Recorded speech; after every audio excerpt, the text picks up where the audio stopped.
Stakeholder. In gambling, an independent party with whom each of those who make a wager deposits the money or counters wager. A person with an interest or concern in something, especially a business. In emergency management, any person or entity with a vested interest in the survival and recovery of a given community. You. Welcome to Stakeholder Prepping.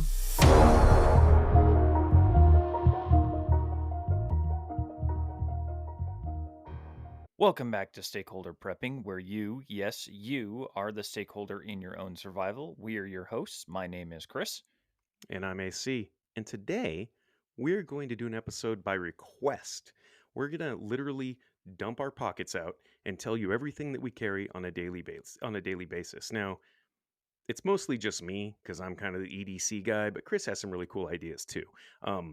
Now, spoiler alert, we are going to talk a tiny bit about handguns, specifically for EDC, but more importantly, resident firearms expert Chris is going to spend a good portion of the episode talking about our holsters and why this is such an important thing, and basically as important as the pistol itself. And I don't want to get heavy here, but the right holster could save your life, and the wrong holster could get you killed.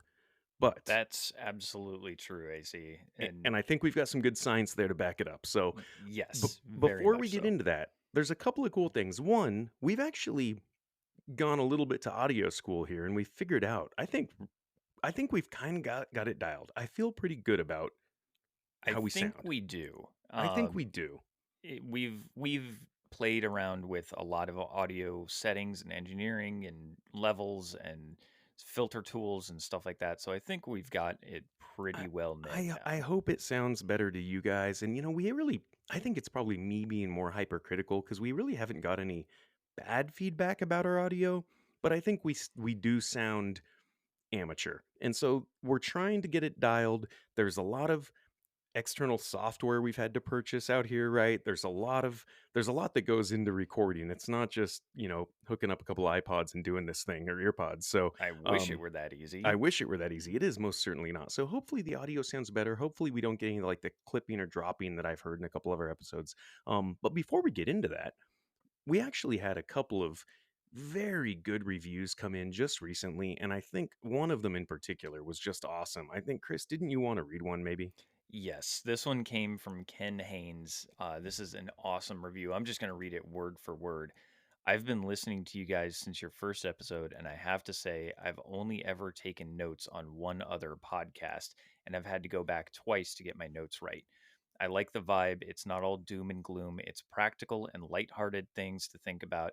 I appreciate this podcast. Keep up the good work. And Ken, we really do appreciate you. We sent you 2 tickets to Homestead for free. Hopefully you got to use those over this past week and Christmas on release date. If not, you still have them, and we still have quite a few tickets left if you want to try to squeeze in a showing before it leaves theaters, because it won't stick around for long.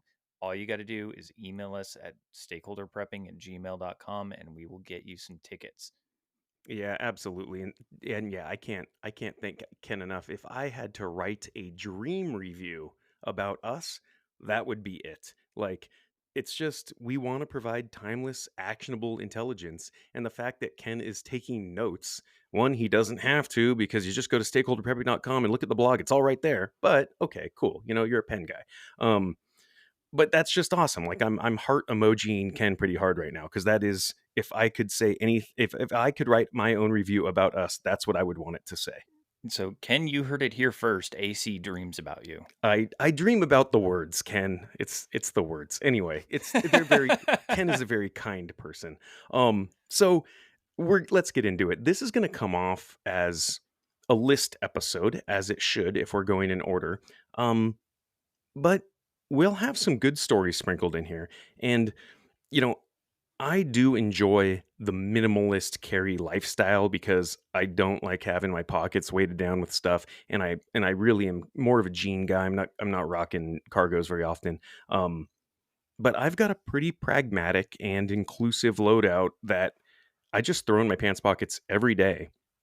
And this is all the gear I use. And as usual, this is gear I trust my life to. And in case you think you've already heard this episode, there are a few duplicates from the EDC through TSA episode. So there's a couple, but this is the stuff that I carry every single day. Um, And a lot of that comes from you do go through airports all the time. So your EDC is the one that we kind of tested going through yeah, TSA. So yeah, that that's makes that's sense. that's right. Yeah, you really do have to swap the load out a lot depending on the mission, and half of my mission is going through TSA. So there's one wallet that I like. I think a lot of people are probably like Ridge wallet guys. I do like Ridge wallets.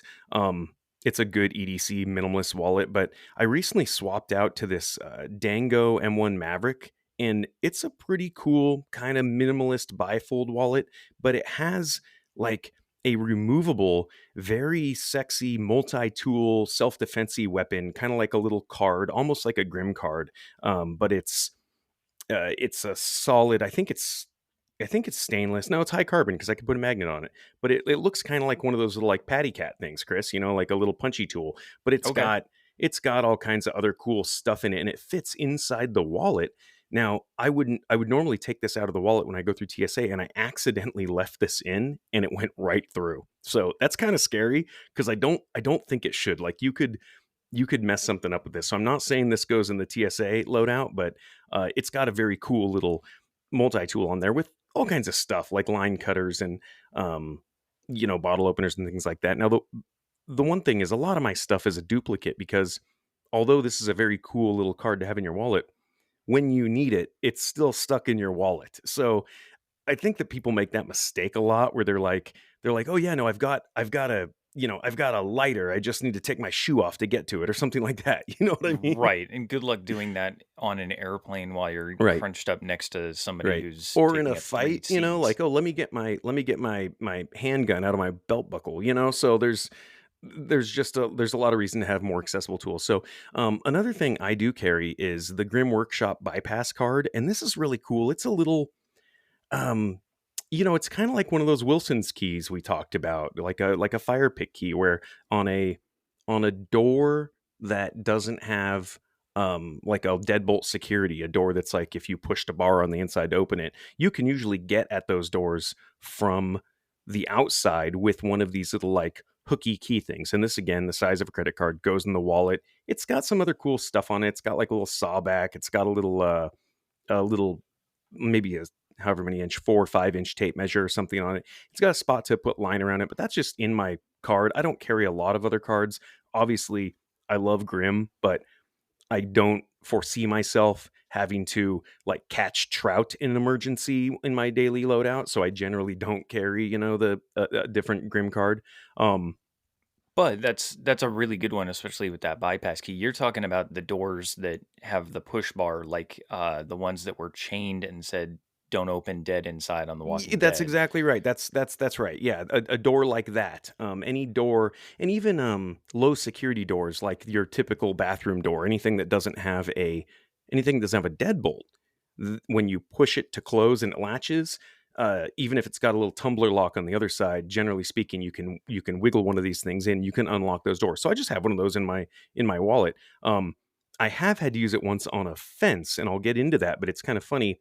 If you attached a line to a card like this, it's basically a hook. You could drop it down behind a fence and open a gate with it, if that makes sense. If you had enough line and your Interesting. and your arms are tall enough. Think about you, Chris. You're a tall guy, but you can't get your big lanky arms all the way over and all the way down a few feet to lift the latch.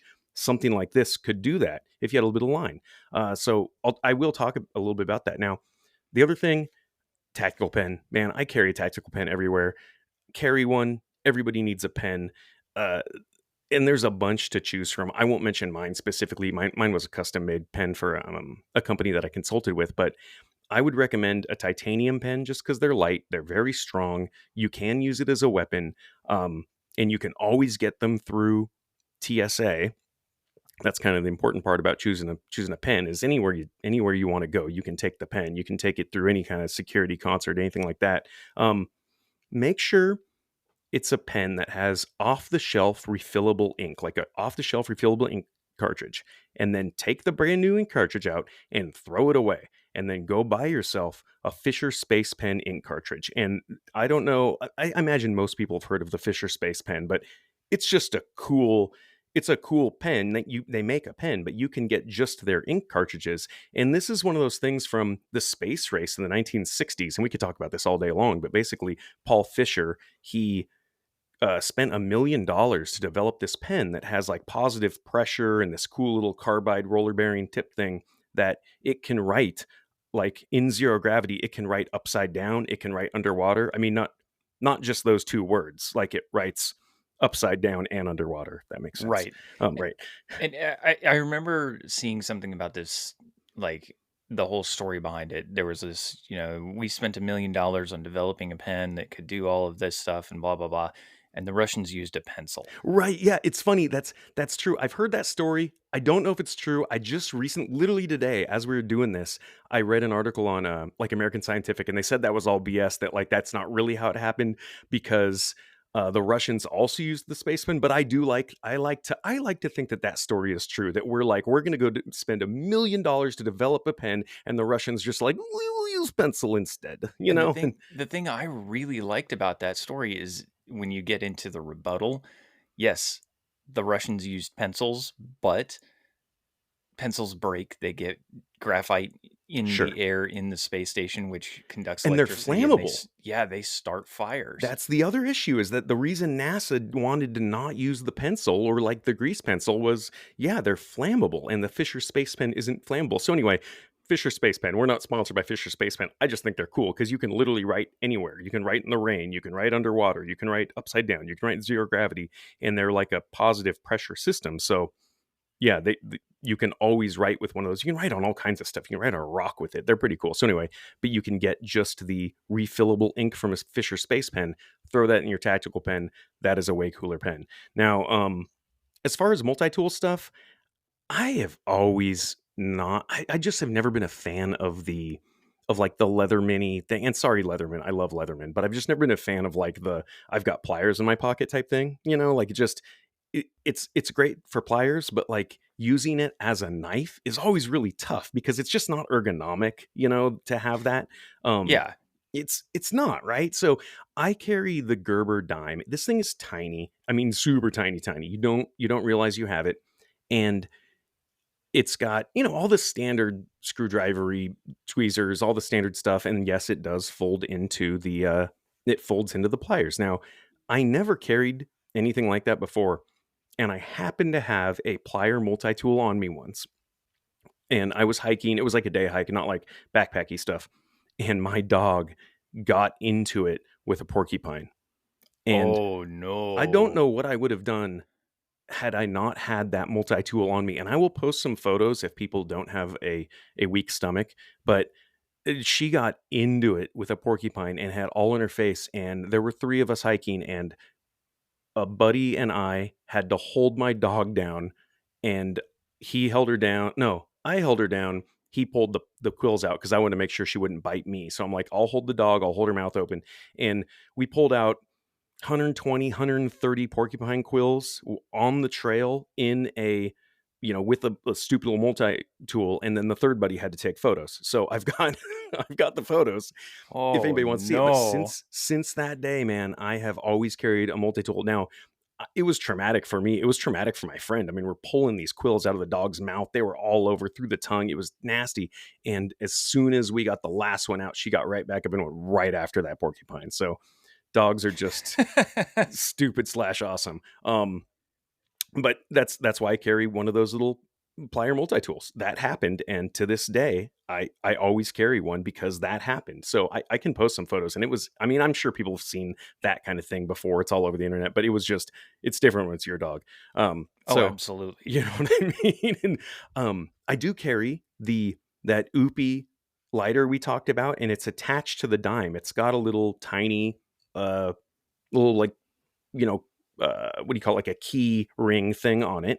And I attach that to the Gerber dime, and it's just kind of there. And then what I do is I actually twist those up with like a Ranger bandy rubber band thing. I carry a couple of these. They're actually like the elastic hair tie things. And it's amazing how often do you actually need a rubber band. And these aren't rubber bands. These are, I actually buy them. They're like the girls' elastic hair ties because they don't really break down like a rubber band does, and Okay. they just all they do is they attach the lighter to the dime so it doesn't clink around your pocket, and it's just a little thing you don't notice, and then it's there when you need it. And guys, if you ever want to be a hero, take a girl somewhere windy when she doesn't have a hair tie and then just pull that thing out of your pocket. I'm telling you, you're a hero. You truly are. So, and that has happened before when it's like winds blowing and she's like, man, hair's all over the place. Well, here we are. I've got my little elastic Ranger Bandy hair tie. So there's your prepper dating advice for the new year. That is 1000% my prepper dating advice. Always carry a hair tie. I'm telling you, it won't let you down. You're a genius. So I do carry the P51 or P38 can opener, but that's just because of us. That's just like a me and Chris thing. Like I didn't do that before. I don't often have to open cans, but it's on the keyring, so I have one. Yep. And I do carry the Schomer Tech GTFO bracelet that has a little glass breaker in it, and it has a little. I don't think it's the Schomer Tech one. It's actually the GTFO one that has a little handcuff key attached as well. I also carry. There's only a couple things left on the list, so this isn't like a big long list episode. I also carry a small dental floss everywhere I go. And can we talk real quick, Chris, about like just dental hygiene in the apocalypse? Because I'm the kind of guy that, man, if I get a bullet wound, I know how to treat that. But if I get like a cavity, what do I do?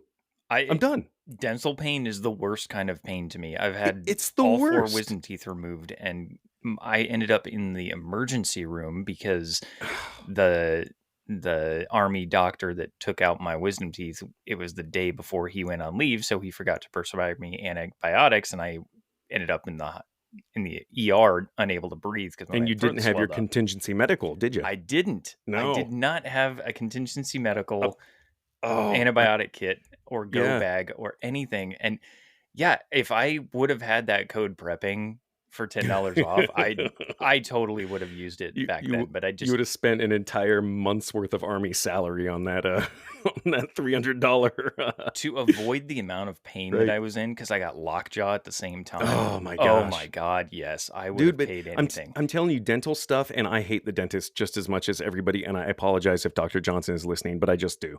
But dude, like, that's the one thing that I would tell if I could give any medical advice, any like pre-SHTF medical advice, it's get your dental stuff done now. Like if you've got a cavity that like isn't bothering you, no dude, go handle it. Because that's the one thing that I just don't think I don't know how I deal with it. I truly don't. Like if I broke a bone, I feel fairly confident. But man, if I had a tooth like rot out of my head or something like that, what would you do? I honestly don't know. That's what he did in Castaway. What Tom Hanks did in Castaway with that abscess tooth. Like, oh yeah, I mean, you have to go find a bone and just call it good. You're gonna You're gonna have to go find a shipping container full of ice skates and take care of it. I don't want anything to do with that. So anyway, I carry dental maybe floss. If you're up in Canada, you're okay. Eh? Well, yeah, I mean, if you're in Canada, no problem. You just go to Timmy Hortons, get yourself a double. There we go. But I do, dental floss, not just for the dental flossiness, but dental floss, it's got about, I mean, on average, I'd say it's got about 5 pounds of tensile strength. And if you want to get crazy with this, there is a natural, it's like a Thai silk dental floss you can get that's waxed, and that has like a 25-pound tensile strength. Like you're not just pulling out teeth, you're pulling out trout with that. So dental floss isn't just dental floss, it is cordage. And if I can circle back to the Schomer Tech bypass key, if you've got 10 feet of dental floss in your pocket, now you are reaching over those fences and you're unlocking gates. So those go hand in hand. That's very interesting. It's kind of like since we just watched the Santa Claus where they're talking about breaking guys out of jail and they run the tinsel and he says, it's tinsel. Hey, can I get some of that tinsel? Yeah, exactly. It's cordage. That's man. What you're talking about at that point. It is. You always need cordage. So there's a lot of other reasons to carry dental floss besides just making sure you've got good dental hygiene. 2 things. I carry a flashlight because the flashlight on your cell phone sucks and it also drains the battery on your cell phone. So carry a flashlight. There's two that I like. There's a little tiny Folomov that is so tiny you don't even notice you have it, and the thing will crank out like 800 lumens for a little bit if you need to, and then it's got the lower settings. And then there's that Olight EDC Mini 2, and that's the one that was on my Christmas list, but I think they are actually $20 normally if you don't find them on sale. But that Olight EDC Mini 2 is awesome because it just plugs into the little USB port in your computer to charge, then you pop it back in your pocket, and the USB portion of that stays attached to the computer. Just carry a separate light, because your cell phone, if you've ever tried to like walk in the dark using your cell phone flash, it's just not good for anything. And like I said, it is the biggest power draw on your entire cell phone. So just don't do that. Get yourself a little light and carry it. And then the knife or the knives, and that's really, I mean, it's my number one. Like, that's my go-to. If there's anything in my pocket, if there's one thing in the pocket, it is my knife every day. I generally, this didn't make it through the TSA episode, obviously, because you can't do that. But I'm a Benchmade guy. I really am. I can't say enough good things about Benchmade. But around the homestead, I did talk about the slide winder, my $10, Christmas episode knife. But if I'm leaving the house, the EDC, it's one of two. It's either the Benchmade Infidel, which a lot of places you can't have, like an out the front switchblade. So I apologize to those people, but I can where I live. So the Benchmade Infidel is kind of my go-to. It is a very good self-defense knife, and you can get into anything with that. But if I happen to be carrying a handgun that day, I won't carry a knife as a weapon. I will actually carry the I think it's called the Benchmade Rescue is what it is, and it's got a rescue hook. It's an automatic knife, so it's got a rescue hook that flips out that you can like cut seatbelts with, and then it has a serrated flip out blade, but it's got a flat point, so it's not a stabby knife. It's like a pry bar, chisel, or punch knife, right?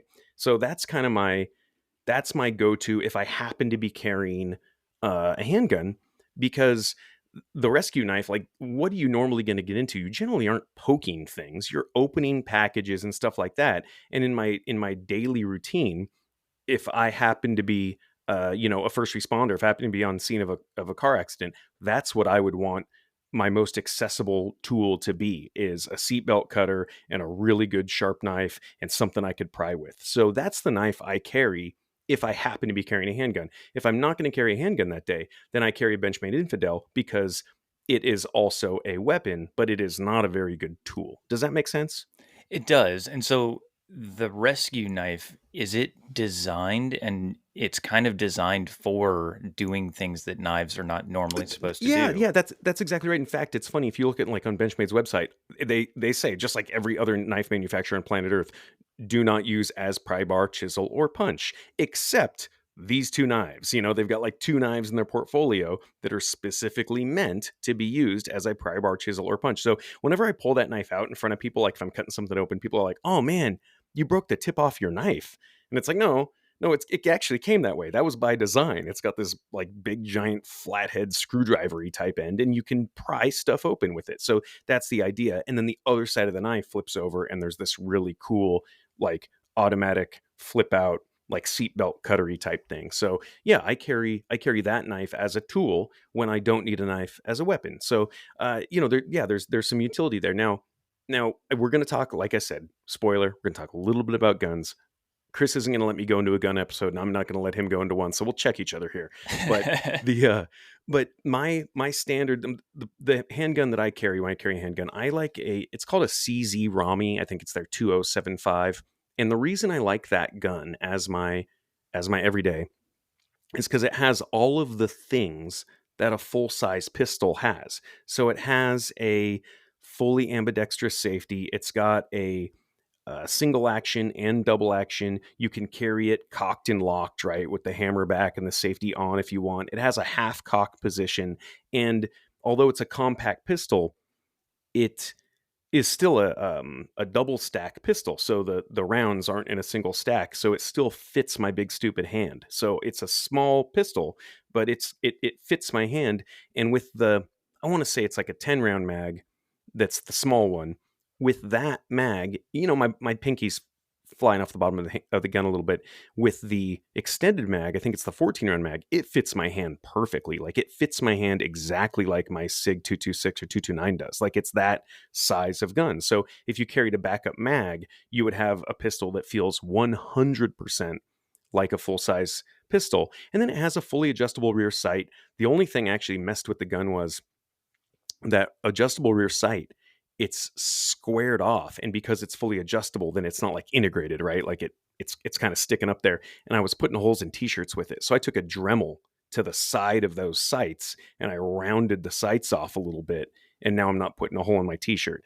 And then You're talking lastly, about the little like mouse bites. It looks like a yeah, rat got into your that's clothing. that's exactly right. You get that little thing, and it's because those, I don't know why you would do that even. Like, there's no reason to have that piece of metal square except to save like 3 cents on not rounding it off. But any of those traditional rear blade sight pistols, they're always square and pointy. And so I I took probably have 20 to 25 t-shirts that all have those little mouse bites in them. exactly. Yep. So I took the Dremel, I rounded off the ends of that little blade sight. That was the only custom thing I did to the pistol. And then we are going to talk about holsters. Like, Chris is going to take us to holster school, and I'm really looking forward to this because I am so embarrassed to admit that I really do. I rock a like the standard leather loopy holster simply because it is comfortable and it's minimalistic, and I'm not a really big guy, so it just fits nice. But I understand, man, leather, it warps, and you're pissed it's got no like active retention and that kind of stuff. So I want Chris to tell me that that's a bad idea, and I want him to tell me what kind of holster I should be buying instead. But before Oh, we do you're that, gonna learn I today. know we're gonna go to school today, boy. But before we do that, that's just kind of what I carry on my loadout as a guy with two pants pockets. But if you're someone who carries a purse, or if you're like Indiana Jones and you rock a rad satchel, or like if you're European and you carry the fanny pack. I want to talk a little bit about the fanny pack It because gets a lot of hate, but it gets a it's lot of useful. shade thrown at it, man. And like, if you ever see Europeans, they don't carry it around the belt like we did in the 80s. They carry it like diagonally across their chest like a mountie, and it looks cool. It's right there in the middle of your chest, and it's like got a big pocket there, and you could put a lot of stuff in it. And it actually, I'm embarrassed because I want to carry one like that. It just looks cool. But whenever you go to Europe, that's what everybody carries because the pickpockets can't get at it, and you can carry more gear there in the little chest thing. And then, yeah, you just walk around. You're like, did someone say something about the disco? Think we know where's on your Europe travel list. That's it for my Eastern European. But no, that, you know what I mean? That it's, if you are somebody that carries a bag or a satchel or a purse like a lot of the ladies do, then there's some other cool stuff you can put in there, right, Chris? Oh, absolutely. And what you're talking about, that shoulder carry bag, it's very different than like a messenger bag, because the messenger bag is designed to be ridden down by your hip on a bicycle so that it's not throwing you off balance. Right.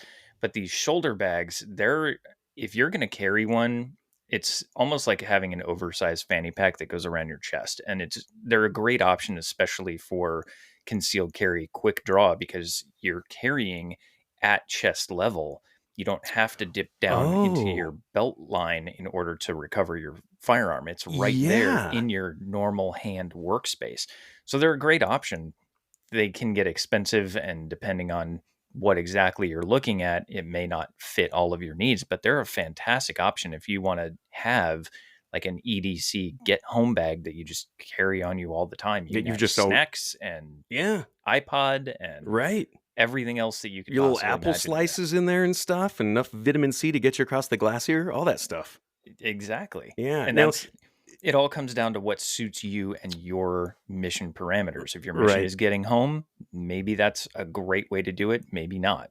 Right. But, are you going into the office? Do you work from home? Are you going out to dinner? Are you going out to a fancy anniversary dinner or something like that, your satchel is probably not going to go very well with Yeah, the I coat mean, you check. really have to color coordinate the satchel, but that's the other things I see a lot of people carry. A lot of a lot of the girls I know do this where they carry like the mace on their keychain, and like you're never gonna make it to that thing in the bottom of your bag. But if you were somebody that wants to carry the big bear spray and you've got the room to do it, you actually could, and you could really get into some crowd control with that. You you definitely could do some damage with that. My wife carries mace, and Yeah. hers is actually in a quick draw position from her purse. See, that's genius. Exactly. That's what I want to see because people always do that. The girls have it on this big giant key ring and it's in the little leather thing where not only do you have to dig and find it at the bottom of the purse, then you have to like undo this little leather snap and then like find the little pumpy spray thing. No, I mean, having the big thing of mace that's accessible and in the quick draw position, that's the smart way to do it. And I think when I got that for her, it's not just mace. I know it's not just pepper spray or mace or anything like that. It's Yeah. actually military grade uh, tear gas. Right. So Yeah. when she hits somebody with it, it's all of that OC spray is what it is. Yeah. I forget what the OC, do you know it's a big long word. Yeah, I can't remember what It's it pepper is. stuff. But It's the scientific word for pepper stuff. capsaicin is Capsaicin, the yeah. C. But they also most of those they have the UV light Oh, the activating dye in the it? dye, right? So you can see. Holy crap! I was going to talk about that with the flashlight. One of my buddies, he was showing me he carries an O light. There's a new O light that's like a flat EDC O light that has a laser pointer in it, and then it has a UV LED built in as well. And he's showing me photos of this because he travels as much as I do, and he's showing me photos of his hotel rooms with the UV light. Holy crap. Do not buy one of those if you ever want to sleep anywhere except your bed ever again as long as you live. Yeah, don't do that. And Oh, that's actually the light that I carry is an O-Light Arc Pro. yeah. Believe it Is or that not. the one that's got the little UV LED Yep. on it? Yep. Oh. We ended up getting limited edition ones because you can get different patterns or colors on the outside of the light. Yeah. And depending on what you get, we got ones that gave $5 to animal charities because we're huge animal lovers. So Sure. we paid the extra $5 for it. Not Yeah. a big deal because it's going to a good cause. I'm actually way more of a minimalist when it comes to my EDC kit than you are. Sure. And a big part of that is because I do work from home, but Yep. when we go out, I still want to be prepared. So I've got my phone, my wallet. My wallet is just a simple money clip, thin wallet. Carries like 4 credit cards, including my ID slot, and then it's got a money clip instead of an actual pouch for Mhm. cash. So it's super thin and carbon fiber. And then on my keys, I do carry a Leatherman micro tool. Yep. So Yep. it's got the scissors in it rather than the pliers, but it has Oh, tweezers. it's so I scissors can pull instead stuff. of pliers. Yeah, it's only about an inch and Oh. a half long too, Oh, so got it's it. super small. Okay. But I do also have that Arc Pro flashlight. It does have a laser, it does have the UV light, and it's got white light, and it lasts for a long time. Yeah, what's the battery in that thing? Is that like a rechargeable thing or is there like a watch battery? Because it's flat, isn't it? It's rechargeable. It'll actually plug into your USB. Oh, cool. And it will last, I think on low, it's 284 hours or something like that. Oh my gosh. Wow. It's a Okay. it's a lot of battery. It's like a And that's just like 3500 milliamp battery. That's like a 20 lumen or a 40 lumen when it's on low, right? It's literally like a map light. Right, and it'll go up to Yeah. 1300 lumens. Yeah, that's So oh my it'll get- gosh, that's crazy. It'll get bright. Yeah, that gets real bright. So what else do you Um, have before you take us to holster school? I actually carry my EDC watch is a Citizens Eco Drive Mm-hmm. because it never runs out of battery because it charges off of solar Oh, or yeah. ambient light, which Mhm. I really like having a manual, the analog clock face. Mine happens to be the Blue Angels flight watch, so Oh. it has the slide rule scales on it, Yeah. but the time is continually updated from the Naval Observatory. So it's transmitting that time by radio and it constantly updates. So even if I miss a day or something like that, if it's not charged, all I got to do is put it out in the sun, and it'll automatically sync Yeah, to it's got whatever that time zone I'm atomic in. clock thing that gets to it. And then that that little slide rule on the dial, it's called a E6B flight computer is what we call that. And that's how you can do like time, speed, distance calculations on it and fuel burn calculations and stuff on it. It's crazy if you know how to use it. Yeah, if you know how to use everything on it, I can sit here on my watch and probably play for the next 15 minutes if you want Right. to take us to holster school. Yeah, right. Substitutes in house. Yep. But the nice thing is you can actually tell your relative position and your direction using an analog watch if you know what you're doing, which ties back Really? to last episode. I can get a general direction just by seeing the sun or the moon and knowing what time it is. Yeah, little celestial-based navigation. Yep. That's awesome. Old school. You don't carry like a pocket sextant then, do you? I don't. Okay.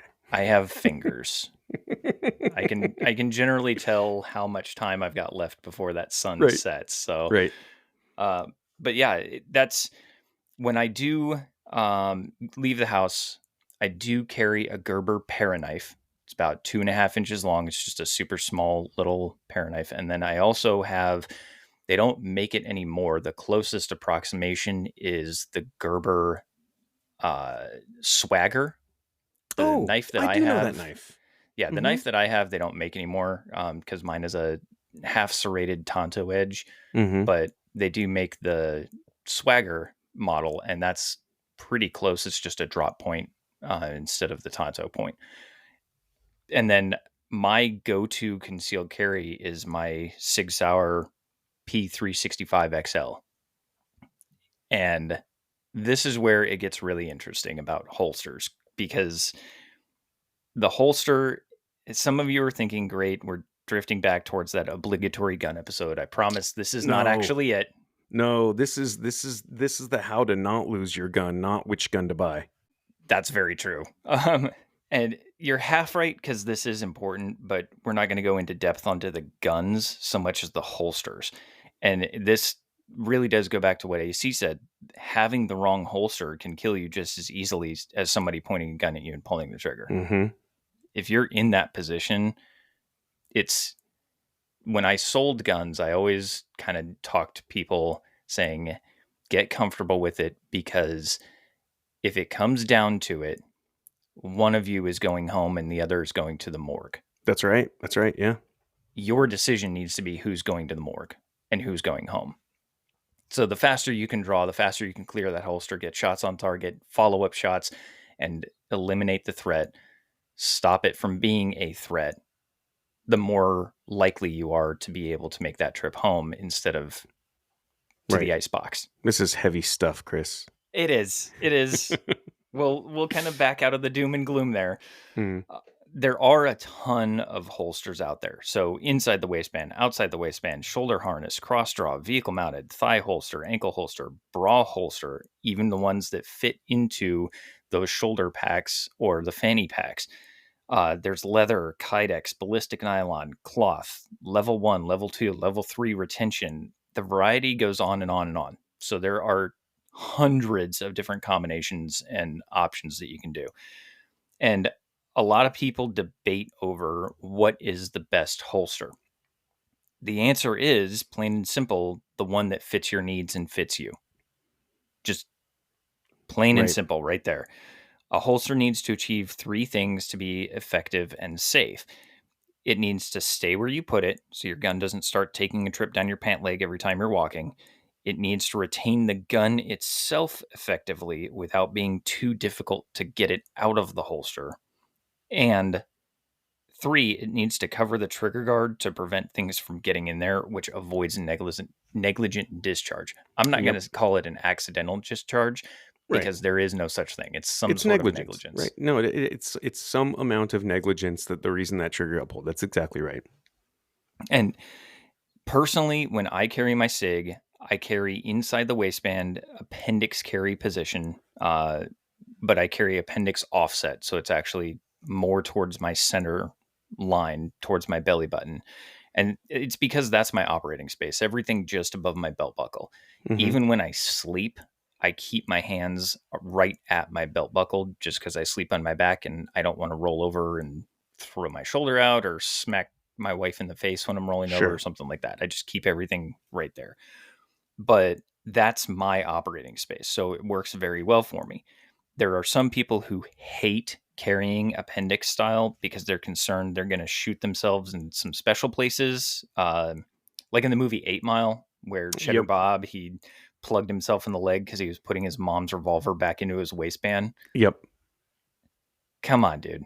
Come But on, it is an dude. accurate depiction of dumb things people do. Dumb ways to die. Yes, It's dumb ways to absolutely. die. So that's why covering the trigger guard is so critical and important to protect. And if that's your concern with carrying in the appendix position, is that you're going to shoot yourself, you really do need to train more and build confidence that you're not going to shoot your bits off. You have to trust your equipment, right? You have to, I mean, that's what I'm saying when I talk about all my EDC stuff and my EDC through TSA. You have to trust the equipment, because if you don't trust the equipment, then why are you carrying it, right? Yeah, an emergency is not the time to field test your equipment. That's right. That's right.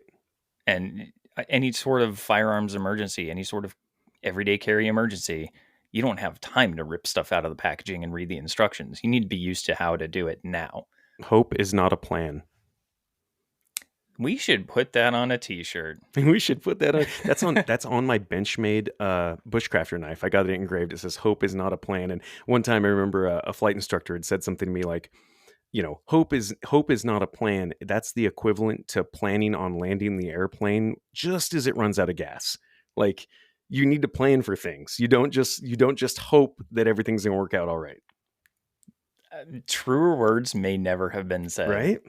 And we're going to have to bring that up in episode 20 for your bushcrafting knife. Yep. I think that's Yeah. going to be, for those of you who are still going to be listening at episode 20, you're going to have a great time with that episode. Oh, it's going to be an amazing episode. If the both people listening that are going to listen to episode 20, you're going to be blown away. We lined up a real guest, like a real person that's been on TV before. But let's not spoil it now. Yeah, no spoilers. No spoilers. You'll find out then. But back to holsters. Let's talk about the appendix carry position. Maybe you don't like to carry in the appendix position because you're either heavier set, or it isn't comfortable, or you're sitting in a car all day, so you don't have access to it. That's perfectly fine. I was going to bring up the seated position. There's different ways to carry if you're a truck driver, appendix carry probably isn't it for you, right? It may not be, but inside the waistband off hip, maybe. Yep. Or outside the waistband forward of where your seatbelt connects. So Right. you still have the ability to draw. Yep. Find the position that suits you. So when I open carry, I'm right-handed. I carry on my right hip outside the waistband, and I'm carrying a SIG P226 Elite. Mm-hmm. Yeah, larger pistol. Larger pistol, more capacity. The rounds I have in it are pretty nasty. They're actually solid copper Fort Scott munitions rounds, so there is no lead in them. They've got an insane muzzle velocity and just create little copper jets when they hit something hard. Is that a 40 or a 9? I carry 9mm. Okay.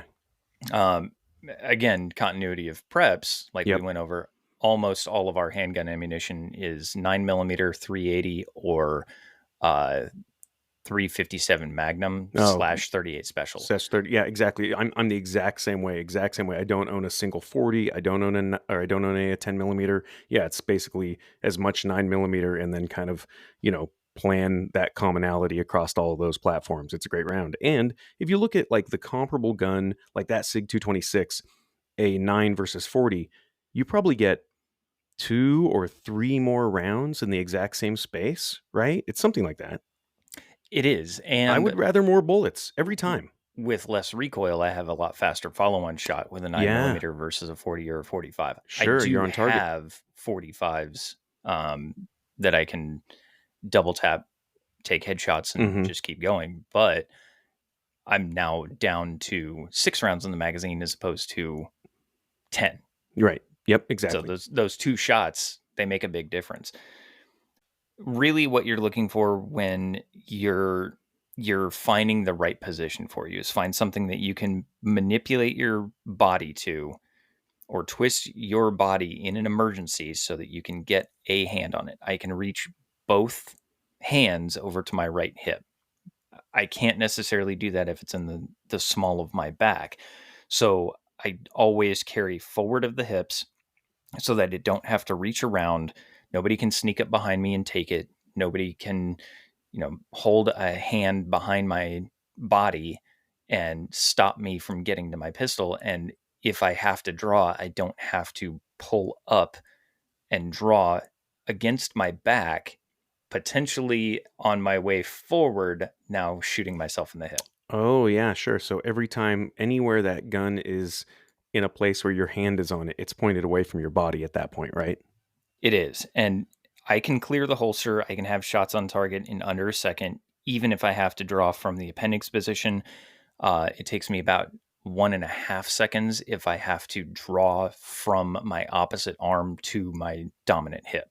So that's just practice.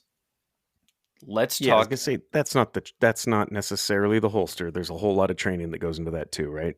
That's hundreds of hours just doing Yep. dry fire draws. Yep, sitting on the couch, watching TV, picking a character, drawing, snapping off, re-racking and putting it back in. No live rounds were used. No TVs were harmed in this production. No cartoons were harmed in the making of this this training video. Exactly. I'm not doing that to my TV. Let's talk about materials for a second. So this is where it gets a little bit more finicky on I like this, I like this, I like this. Okay, let's go into a little bit of the science behind it. Cloth holsters are great for comfort, but they are not great on retention. They just don't have it there. Because of the flexibility of the cloth, your gun may not exactly stay where you put it. And particularly for belly band, bra band, ankle holsters, some of these holsters that are coming out are great in concept, but it can be a problem when drawing because it's no longer in that normal position. The gun has rotated inside of that holster against your belly, or Oh, yeah, you have sure. to fiddle with the gun in order to get it to clear out, or the front sight snags on the material and now it makes it harder to pull out. And because of muscle memory, now your finger's already on the trigger and you're pointing it at yourself still. I don't recommend cloth holsters. It's dangerous for the extended time it takes to draw under pressure and the risk of a negligent discharge being higher. Ballistic nylon does hold a bit more firm.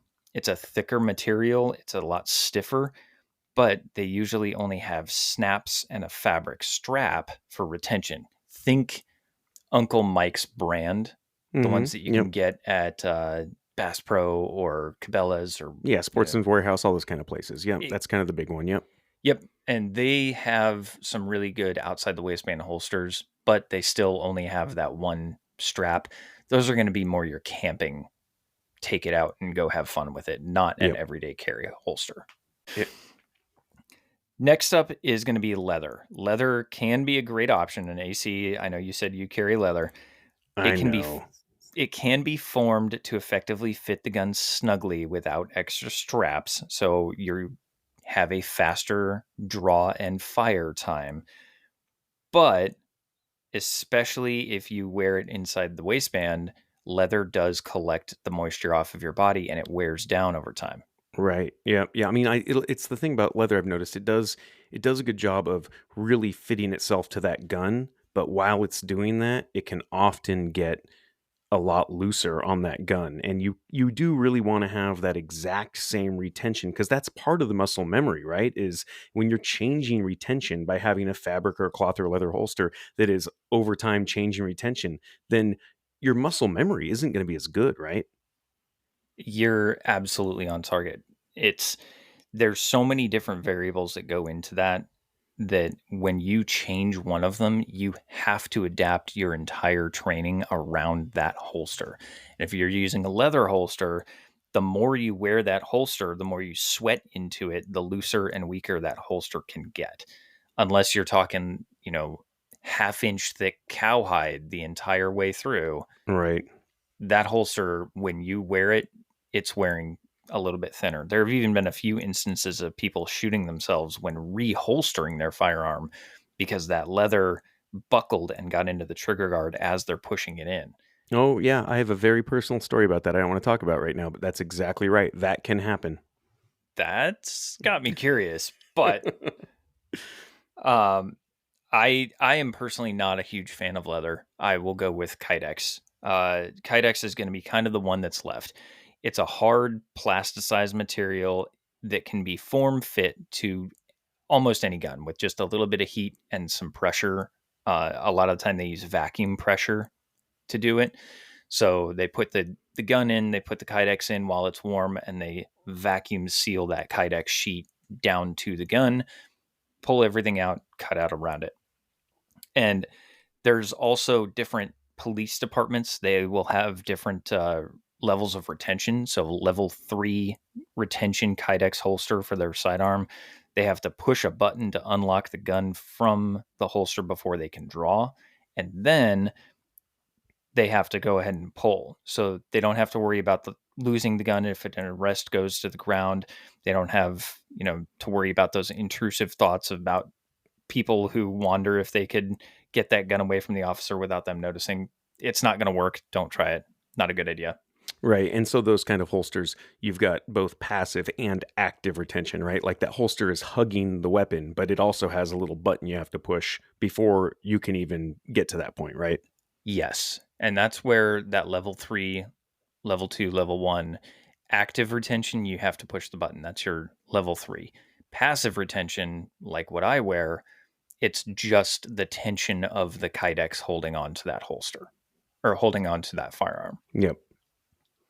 Now, I really like Kydex because if you want it to be a little bit tighter, if you want a little bit more retention on the passive side, if you want it a little bit looser, couple of screw turns, usually that's more than enough. You can tighten or loosen. You can repair it. You can actually get replacement parts if necessary. The most common downside that I hear when I talk to people about, holsters and them not liking Kydex is they scratch the gun. I've heard that a lot too, that they scratch the gun, but there's ways around that, right? There absolutely is ways around it. It is 2024, about to be 2025, and you don't think we've figured out how to not scratch metal? Yep. The weird part is usually it's the ones that are complaining about that, they're the ones that are carrying around their collector's edition 1911 with the chrome finish so that they can show that they have more money than you.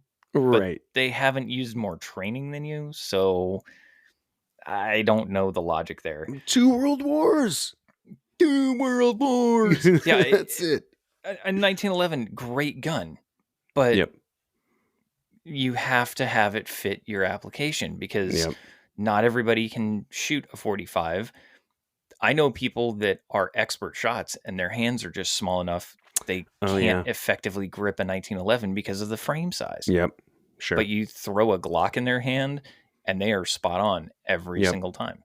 So when we talk about scratching the holster or scratching the gun, one of the biggest things that comes to mind is pretty much all of these. If you're going to a custom Kydex manufacturer or any really good brand name Kydex guy, those manufacturers, they're gonna have an option for a felt lined Kydex holster, and maybe it costs $10, maybe it costs an extra $20, but you can get a felt lined holster, and you're not gonna scratch your firearm with that.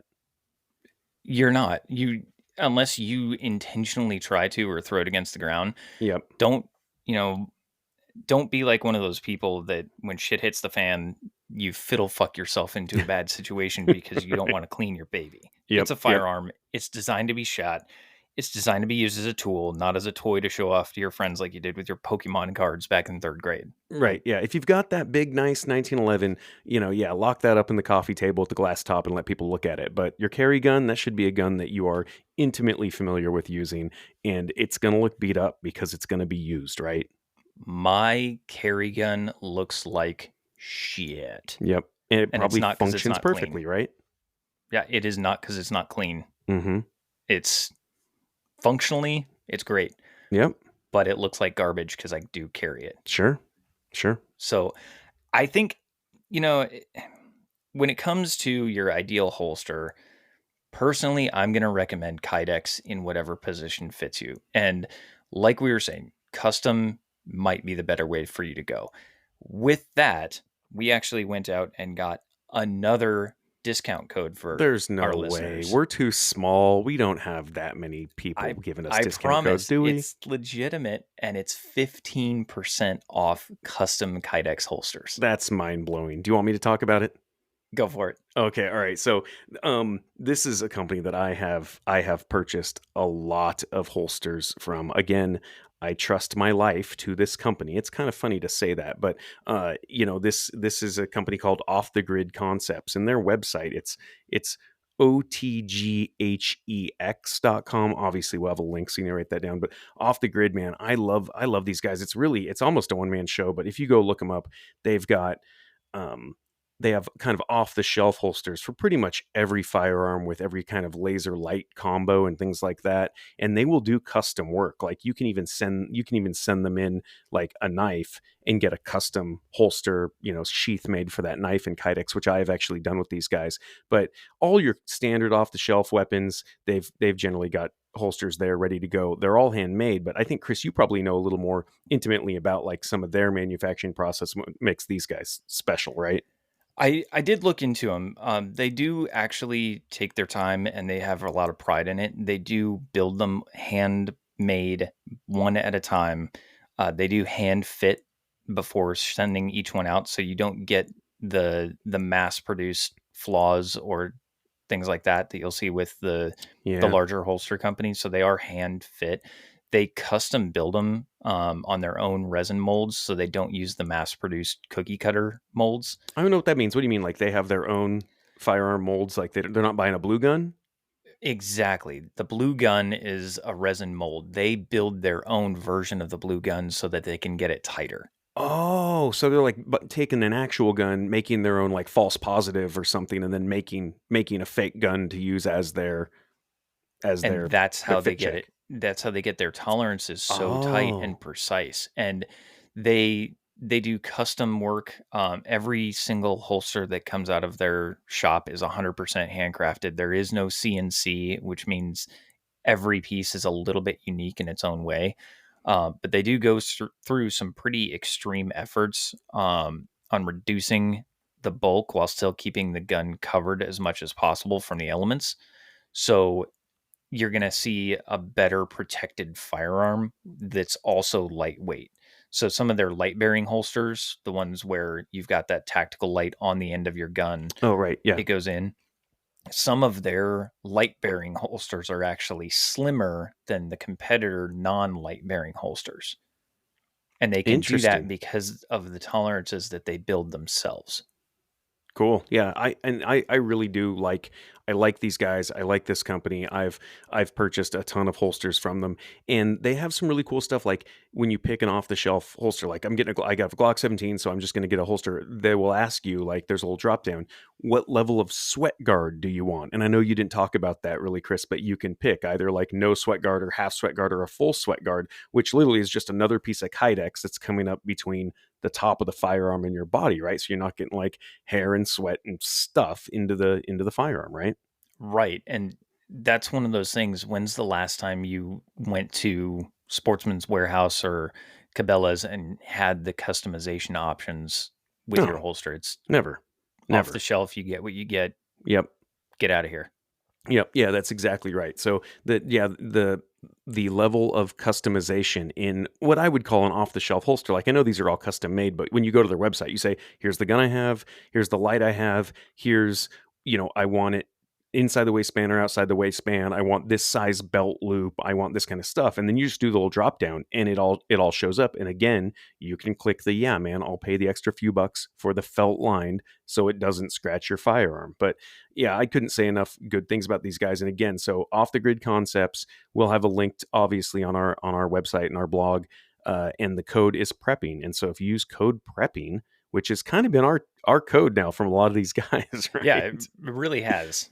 I guess we're the first to really like the preppers that want to get into these want to get in with some of these companies. But anyway, so 15% off, which is crazy. I mean, I really couldn't believe that. I had to go there today just to check and make sure it wasn't a typo, because I was like, they're giving us 15% off. That's awesome. So if you need a new holster, like Chris said, Kydex is where it's at. And if you check out Off the Grid Concepts, you can fully customize that, and even like the color of the holster, and they've got all kinds of really cool like fabric covered kydex, I guess it is, like the outside of the material feels, Yeah, I you saw know, those. It yeah, it looks like it's like a fabric sheet with a yep. pattern on it that goes over the outside. And I wonder if that's to reduce those mouse bites in your shirt. Yeah, I didn't even think about that. That you know, even with Kydex, you could still have like some hard edges on it, right? If you've got hard angles, and yeah, doing a fabric cover over that that's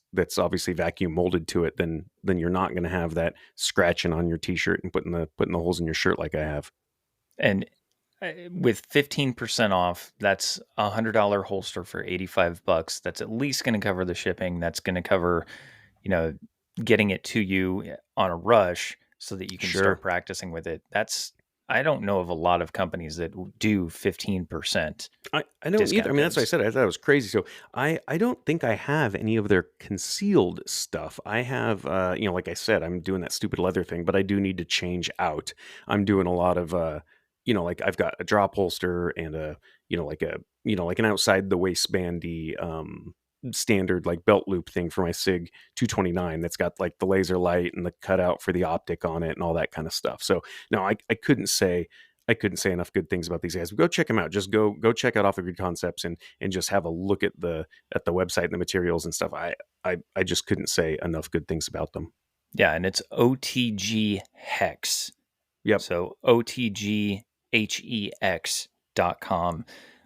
The code is prepping to get you 15% off, but go check them out. I think I'm going to throw them some oddball stuff because I've Yeah. got some seriously weird attachments for some of my 22s Oh yeah, that sure.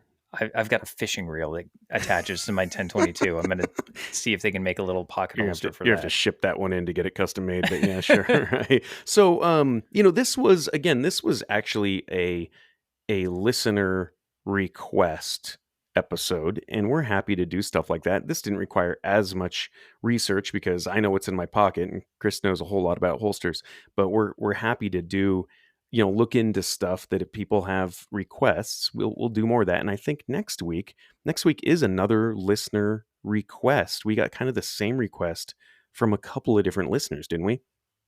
Yeah. So next week, we're going to jump into kind of the urban escape and evasion, or urban bug out versus bug in, if you will. But we're going to focus on it from a city based perspective, not out in the sticks where you are.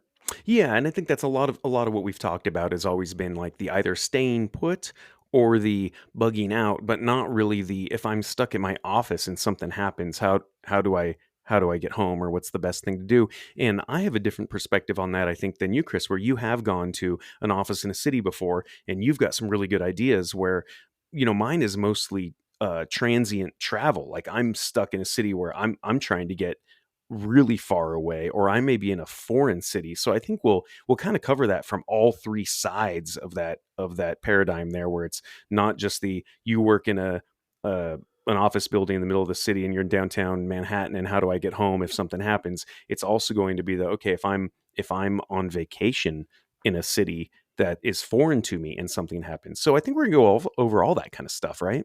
Yeah, it should be a pretty jam packed episode. And we are just looking at that kind of timeless, actionable intelligence that Yep. you can put to use in your daily life. And maybe an emergency, hopefully one never comes up, but if it does, you're already better prepared by being a listener.